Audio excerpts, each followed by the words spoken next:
जय हिंद. मी brigadier Hemant Mahajan आपल्याशी दोन महत्वाच्या विषयांवरती बोलणार आहे.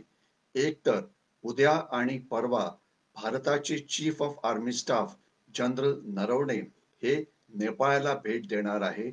काय आहे या भेटीचं महत्व? यामुळे भारताचा काय फायदा होईल? भारत आणि नेपाळचे संबंध सुधारतील का? आणि याआधी जे कडूपणा दोघांच्या मैत्रीमध्ये आला होता तो कमी होईल का या विषयावरती आपण बोलू. आणि दुसरा माझा महत्वाचा विषय असेल की आपण चीनवरती कुरघोडी करून म्यानमार या देशाला एक पाणबुडी म्हणजे सबमरीन भेट म्हणून दिली आहे. त्याचं सामरिक महत्व काय, त्याचं देशाच्या सुरक्षेच्या दृष्टीने महत्व काय, यावरती आपण बोलू.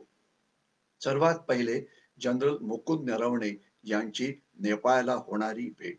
ही भेट महत्वाची आहे कारण आपल्याला आठवत असेल की काही महिन्यापूर्वी नेपाळचे पंतप्रधान श्री ओली यांनी एक धक्कादायक स्टेटमेंट केलं होतं की करोना व्हायरस पेक्षा किंवा चीनी व्हायरस पेक्षा भारतीय हे जास्त खतरनाक आहे. अर्थातच हे खूपच वाईट स्टेटमेंट होतं आणि लगेचच त्याला जनरल मुकुंद नरवणे यांनी प्रत्युत्तर दिलं की ओली म्हणताहेत हे कोणाच्या सांगण्यावरून ते म्हणतायत आणि अर्थातच त्यांचा जो रोख होता तो चीनच्या दिशेला होता. अर्थातच ते नेपाळला आवडलं नाही आणि त्यामुळे भारत आणि नेपाळच्या संबंधामध्ये कटुता निर्माण झाली. परंतु अनेक वेळा नेपाळला स्पष्टपणे सांगावं लागतं की ज्या वेळेला तुम्ही भारताच्या राष्ट्रीय हिताच्या विरुद्ध जाता आम्हाला हे मान्य होणार नाही. तुम्ही आमचे लहान भाऊ आहात परंतु याचा अर्थ तुमचे सगळेच अ, तुमचे सगळेच दोष आम्ही मान्य करणार नाही. खास तर ज्या वेळेला तुम्ही चीनची भाषा बोलतात. आता जनरल नरवणे नेपाळच्या व्हिजिटवर जात आहेत. त्यांना बोलवलं कसं? या त्यांच्या बोलण्यावरूनच नेपाळमध्ये अनेकांना राग आला होता. याचं कारण असं आहे, भारतीय सैन्य आणि नेपाळचं सैन्य यांचे संबंध फारच सुदृढ आहे. भारतीय सैन्य आणि नेपाळचे आम नागरिक यांचे सुद्धा संबंध अतिशय मजबूत आहेत.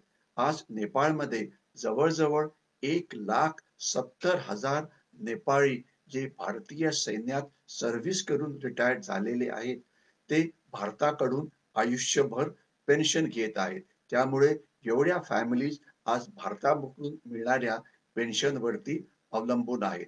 एवढंच नव्हे तर आज भारताच्या ज्या अनेक गुरखा रेजिमेंट आहेत, त्यामध्ये जवळ-जवळ 25 ते 30,000 सैनिक हे भारताच्या वेगवेगळ्या सीमांवरती काम करत असतात आणि त्यामध्ये अर्थातच लडाखची सीमा सुद्धा आहे आणि भारताबरोबर भारताच्या बाजूने जी युद्ध झाली होती या सगळ्या युद्धांमध्ये या गुरखा सैनिकांनी भाग घेतलेला आहे आणि त्यांनी अनेक वीरता पुरस्कार सुद्धा या युद्धामध्ये मिळवलेले आहेत. त्यामुळे नेपाळची जनता, नेपाळचे गुरखा सैनिक आणि भारतीय सैन्य यांचा फारच घनिष्ठ संबंध आहे. तर आता जनरल नरवणे यांची जी भेट होत आहे ती भेट अर्थातच संबंध सुदृढ करण्याकरता आहे. त्यावेळेला ते नेपाळचे चीफ ऑफ आर्मी स्टाफ यांना भेटतीलच.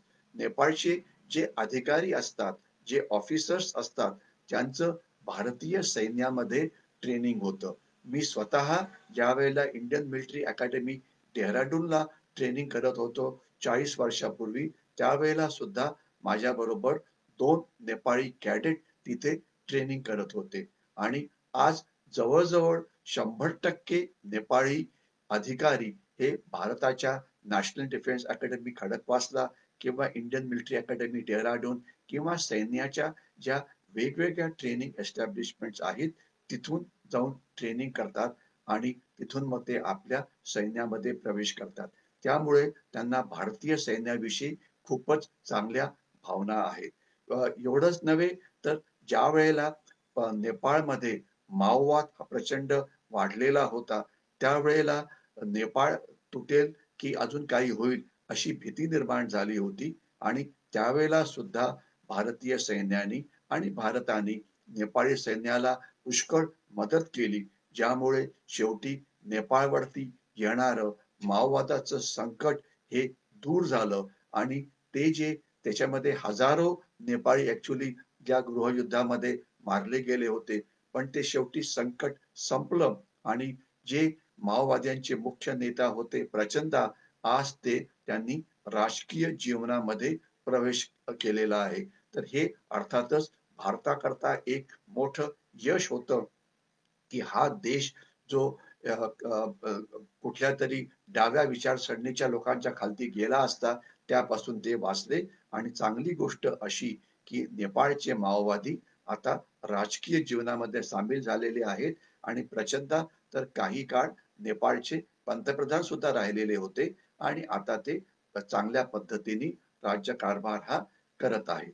तर जनरल नरवणे यांची जी भेट आहे ती नेपाळला नेपाळचे संबंध सुधारण्याकरता तर असेलच, याच्याशिवाय आपण भारत नेपाळ संबंध मजबूत करण्याकरता इंटेलिजन्स शेअरिंग म्हणजे गुप्तहेर माहितीचं आदान प्रदान करणं, एकमेकाच्या बरोबर ट्रेनिंग करणं, एकमेकाच्या बरोबर एकमेकाच्या मदतीने सीमावरती लक्ष ठेवणं, कारण नेपाळच्या सीमेवरती सीमेमधून भारतामध्ये वेगवेगळ्या प्रकारची घुसखोरी करण्याचा प्रयत्न चीन आणि पाकिस्तान हा नेहमीच करत असतो. या सीमेवरून अनेक दहशतवादी भारतामध्ये घुसखोरी करतात. इथून अफगाणच्या चरस पाठवला जातो. याच्याशिवाय इथून दारुगोळा, स्फोटक पदार्थ ही पाठवली जातात. खोट्या नोटा पाठवल्या जातात. वेगवेगळ्या प्रकारचं स्मगलिंग होतं. तर आता जनरल नरवणे यांची जी भेट आहे, त्यामुळे सीमेवरचं जे संरक्षण आहे, हे अजून जास्त मजबूत होईल. भारतीय आणि ते नेपाळच्या पंतप्रधानांना भेटतील त्यावेळेस मला खात्री आहे, की आपल्या पंतप्रधानांकडून सुद्धा त्यांना एक मेसेज जरूर दिला जाईल, की भारत आणि नेपाळचे संबंध हे चीनमुळे बिघडू शकत नाही. आपले हजारो वर्षाचे संबंध आहेत. आज 80 लाखाहून जास्त नेपाळी नागरिक कायमचे भारतामध्ये सेटल झालेले आहेत. तर म्हणून अशा आपल्या संबंधामध्ये कटुता नको आणि भारत आणि नेपाळचे संबंध जर चांगले झाले तर दोन्ही देशांना सुद्धा खूप फायदा होईल. वेळेच्या अभावी फक्त मी एकाच विषयी बोलण्याचा प्रयत्न करतो, ते म्हणजे नेपाळमध्ये आज एवढं जास्त पाणी आहे, तिथल्या नद्या बारामाही वाहतात. तिथे जर धरणं घालून जर वीज निर्मिती केली तर पूर्ण उत्तर भारताला नेपाळ वीज पुरवू शकतं. तर त्यामुळे त्या भेटीचं अतिशय मोठं महत्व आहे. मला खात्री आहे, की येणाऱ्या दिवसामध्ये भारत नेपाळ संबंध सुधारतील आणि भारत नेपाळ सीमा अजून जास्त सुरक्षित होईल आणि भारत नेपाळ संबंध चीनच्या कुरघोडीला बळी पडणार नाहीत आणि आपला एक चांगला शेजारी म्हणून नेपाळ पुन्हा आपल्या बरोबर आपल्या समोर एक मित्र म्हणून पेश होईल. जर तुम्हाला हा व्हिडिओ आवडला असेल तर याला जरूर लाईक करा.